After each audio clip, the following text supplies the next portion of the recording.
আসসালামু আলাইকুম রহমতুল্লাহি ওবরকাতুহু। সম্মানিত দর্শক, বিএনপি তার রাজনৈতিক জীবনে একটা ঐতিহাসিক সংকটময় পরিস্থিতিতে পড়েছে। একইভাবে বিএনপির শীর্ষ নেতা জনাব তারেক রহমান এই মুহূর্তে তার জীবনের যে সবচেয়ে চ্যালেঞ্জ, এই চ্যালেঞ্জের মুখে তিনি পড়েছেন। তার যে সক্রিয় রাজনীতি, এটি ২০০১ সন থেকে যখন বিএনপি ক্ষমতায় এসেছিল, তো তার আগ থেকেই যেহেতু তিনি একটি রাজনৈতিক পরিবারের সন্তান, অর্থাৎ তার বাবা যখন রাষ্ট্রপতি হলেন তখন থেকে রাজনীতি তিনি খুব ঘনিষ্ঠভাবে দেখে আসছেন। তার জীবন যেভাবে গড়ে উঠেছে, এখানে ট্র্যাজেডি, এখানে কমেডির সাথে ট্র্যাজেডিটাই খুব বেশি। তিনি যে বয়সে এতিম হয়েছেন, অর্থাৎ তার বাবা যে নির্মমভাবে খুন হয়েছেন এবং যে বয়সে তিনি পিতৃহারা হয়েছেন, যে কোনো সন্তানের জন্য এটা একটা বিশাল মনোবেদনা, এবং সেই মনোবেদনার মধ্যে তার কৈশোর কেটেছে। কৈশোর কাটার পরে তার পুরো কৈশোরের যে সময়টি, সেখান থেকে একেবারে যৌবনের যে প্রারম্ভ এরশাদের জমানাতে, তখন জিয়া পরিবারের উপরে যে রাজনৈতিক সন্ত্রাস চলেছে, জুলুম চলেছে, দমন চলেছে, পীড়ন চলেছে, ওটি জনাব তারেক রহমান এবং তার পরিবারের উপর নিদারুণ নেতিবাচক একটা যাকে বলা হয় প্রতিক্রিয়া তৈরি হয়েছে, ফ্রাস্ট্রেশন। এই যে ফ্রাস্ট্রেশন, এই ফ্রাস্ট্রেশন থেকে তিনি কখনো বের হতে পারবেন না মৃত্যু পর্যন্ত। এটা কেউ পারবেন, আপনিও পারবেন না, আমিও পারব না। এবং এখন পর্যন্ত তার জীবনের যে প্রাপ্তি, এমন কোনো প্রাপ্তি নেই যে প্রাপ্তির কারণে তার যে অতীতের দুঃখ বেদনা, যেটাকে বলা হয় ট্র্যাজেডি, এরর অফ ট্র্যাজেডি, এটাকে তিনি অতিক্রম করতে পারেন, এরকম কোনো ঘটনা ঘটেনি। বিএনপি রাষ্ট্র ক্ষমতায় এসেছে দুইবার, কিন্তু সেই রাষ্ট্র ক্ষমতায় জনাব তারেক রহমানের যে স্যাটিসফ্যাকশন, তার যে তৃপ্তি, তার যে বিস্তৃতি, এটি হওয়ার পরিবর্তে বিএনপির ক্ষমতা গ্রহণ এবং ক্ষমতা হারানো প্রায় সব ক্ষেত্রেই তাকে শারীরিকভাবে মানসিকভাবে বিপর্যস্ত করে ফেলেছে। ১/১১ পর থেকে তিনি দেশের বাইরে আছেন, আর ২০০১ থেকে ২০০৬ পর্যন্ত তিনি বাংলাদেশে ছিলেন। তাকে নিয়ে যে প্রচার, প্রোপাগান্ডা, অপপ্রচার, গল্প, গুজব এবং তার নাম উচ্চারণ করে যে সকল কথাবার্তা বাংলাদেশে রীতিমতো মডিউল হয়ে গেছে, অনেকগুলো বদনাম, অনেকগুলো ট্যাগ, এগুলো বাংলাদেশ উচ্চারণ করার সঙ্গে সঙ্গেই চোখের নিমেষে তারেক রহমান সাহেবের নাম ভেসে আসে।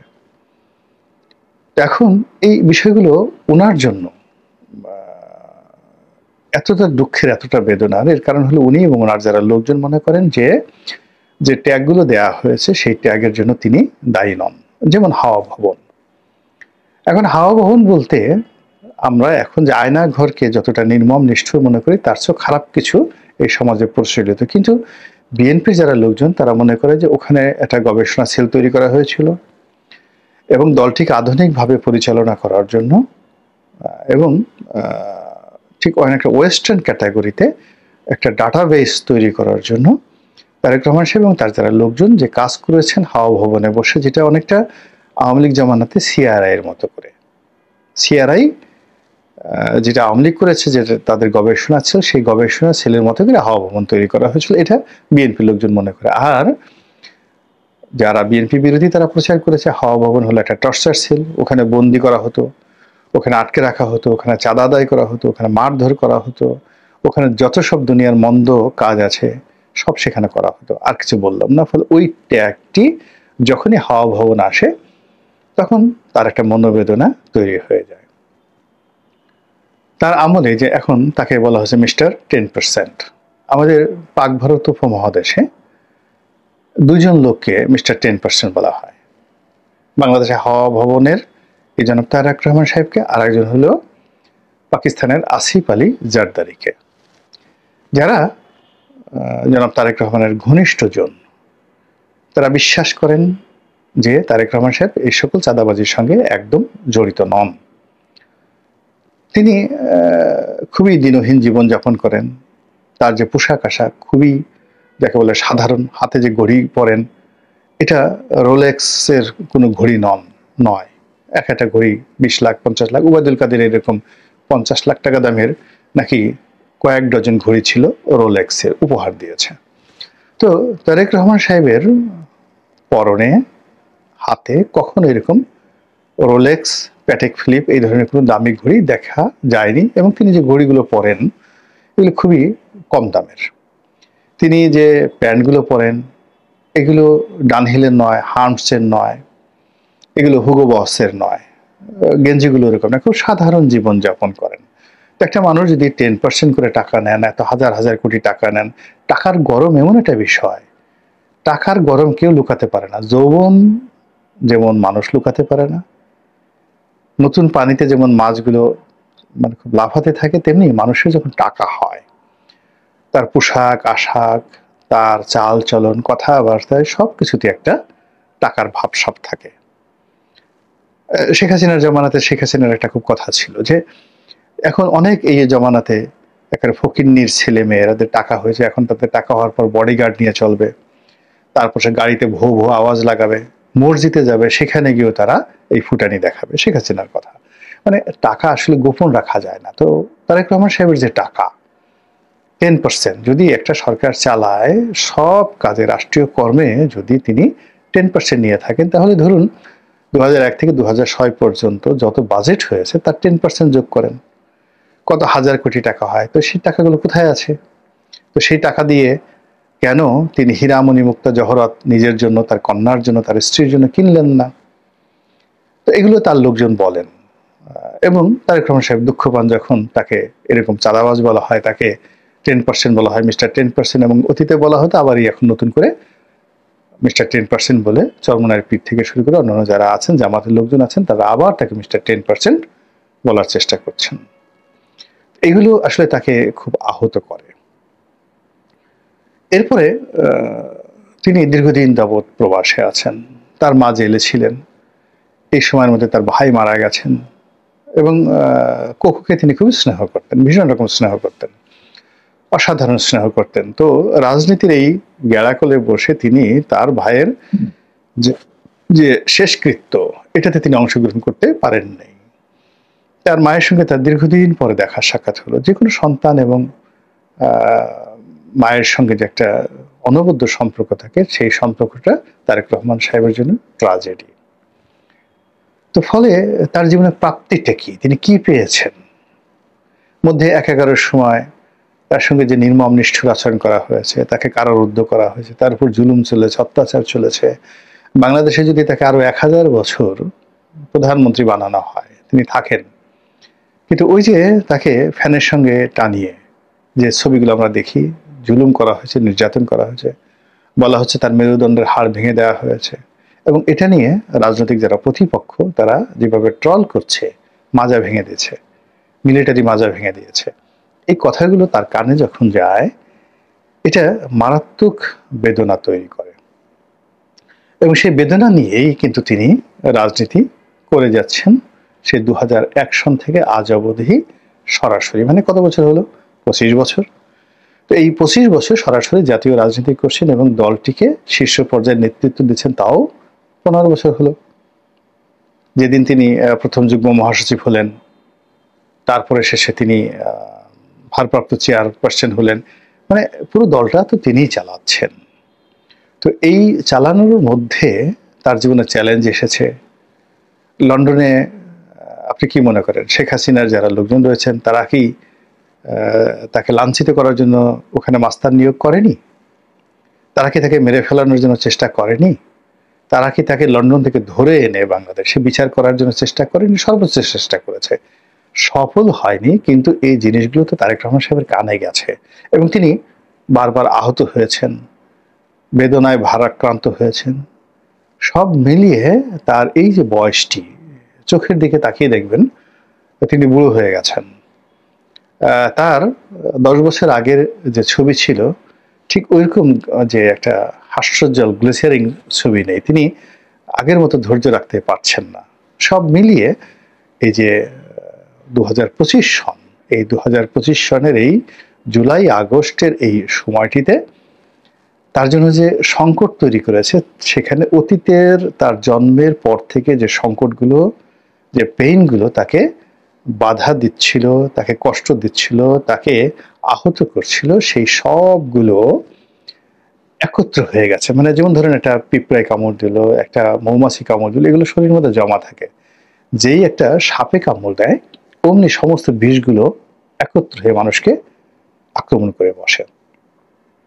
তো তারেক রহমান সাহেবের যে সারা জীবনের বেদনা, কষ্ট, এই বেদনাগুলো যখন তিনি স্বপ্ন দেখছিলেন যে এইগুলো এখন আর থাকবে না, তার জন্য একটা সুসময় আসবে, তিনি প্রধানমন্ত্রী হবেন, তাকে দেশকে নিয়ে তিনি অনেক চিন্তা করেছেন, তার দল চিন্তা করেছে, তার পরিবার স্বপ্ন দেখেছে, তার নেতাকর্মীরা স্বপ্ন দেখেছে।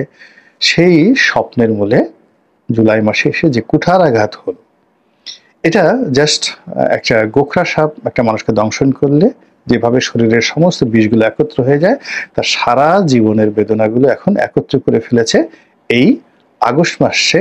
তাকে নিয়ে যে অপপ্রচার হচ্ছে কিংবা প্রচার হচ্ছে, তাকে যেভাবে দায়ী করা হচ্ছে, তাকে যেভাবে আক্রমণ করা হচ্ছে, তাকে যেভাবে বেইজ্জতি করা হচ্ছে, এবং এইগুলোর বিপরীতে তার দলের লোকজন আবার তাকে সাপোর্ট করে যে সকল কথাবার্তা বলছে, ওতে আরো বেদনা বেড়ে যাচ্ছে। যেমন ধরুন, আপনাকে একজন একটা থাপ্পড় মারলো, তো থাপ্পড় মারার পর আপনার গাল একদম লাল টকটকে হয়ে গেল, আপনি বেদনায় কাতরাচ্ছেন। আপনার একজন আপনজন, ধরুন খুব আপনি যাকে সবচেয়ে বেশি ভালোবাসেন, আপনার কন্যা সন্তান ৬ থেকে ৭ বছর বয়স, সে এসে আপনার গলা জড়িয়ে ধরলো, কতক্ষণ কাঁদলো, তারপরে আপনার ক্ষতস্থানে হাত বুলিয়ে বললো, বাবা ওরা কি তোমাকে খুব বেশি মেরেছে?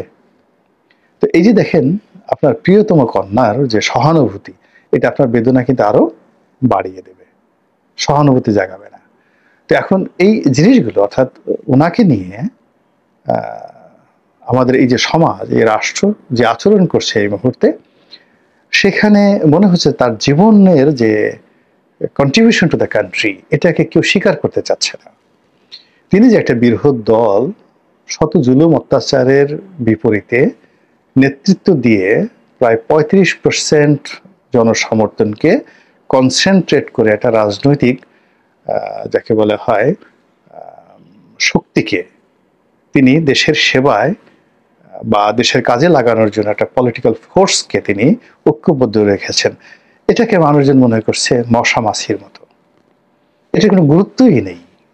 এটাকে মনে করছে যে তিনি এই কাজটি করেছেন মূলত এই গত ১১ মাসে যে বিএনপি চাঁদাবাজি করেছে, চাঁদাবাজি করার জন্য মূলত তিনি ১৫ বছর ধরে এই কাজগুলো করছেন, এরকম একটা ন্যারেটিভ তৈরি করা হচ্ছে। তার কি দরকার? তার কোনো প্রয়োজন আছে? তার কোনো প্রয়োজনই নেই, একটা মশার ডানার মূল্য তার নেই। তো এই জিনিসগুলো তাকে ব্যক্তিগতভাবে আহত করছে, এবং এটার এগেনস্টে দাঁড়ানোর জন্য যে বন্ধু দরকার, যে বান্ধব দরকার, যে মেন্টর দরকার, যে পীর দরকার, মুরব্বী দরকার, যে মুর্শিদ দরকার, এর কোনোটাই তারেক রহমান সাহেবের নেই। তিনি তার আপন ভুবনে একা। তিনি কমান্ড দেখেন, অনেকগুলো আশেপাশে দেখেন, কিন্তু কাউকে জড়িয়ে ধরে কাঁদবেন, কারো কাছে মনের কথা বলবেন, কারোর সঙ্গে তুই তুকারি করে বলবেন, অর্থাৎ তাকে কেউ তুই তুকারি করে বলবে, দোস্ত এটা করেছো, এটা করেছো, এটা ঠিক না, বা আমি আছি তোমার সঙ্গে, এরকম নেই, নিঃসঙ্গ। এবং যারা রাষ্ট্র ক্ষমতার উচ্চ পর্যায়ে পড়েন, সেটা সজীব ওয়াজেদ জয় বলেন, পুতুল বলেন, তারপরে শেখ হাসিনা বলেন, এখানে তারেক রহমান সাহেব বলেন, তার স্ত্রী জুবাইদা রহমান বলেন, আপনি এদেরকে গ্লিমসেস মানে যত উজ্জ্বল দেখেন না কেন, কিংবা তাদেরকে আপনি আকাশের তারকা মনে করেন না কেন, কিন্তু একাকী জীবনে তারা সেই নিঃসঙ্গ। তো সেই নিঃসঙ্গতা বর্তমান জমানাতে তারেক রহমান সাহেবকে রীতিমতো তার জীবনকে চ্যালেঞ্জের মধ্যে ফেলে দিয়েছে।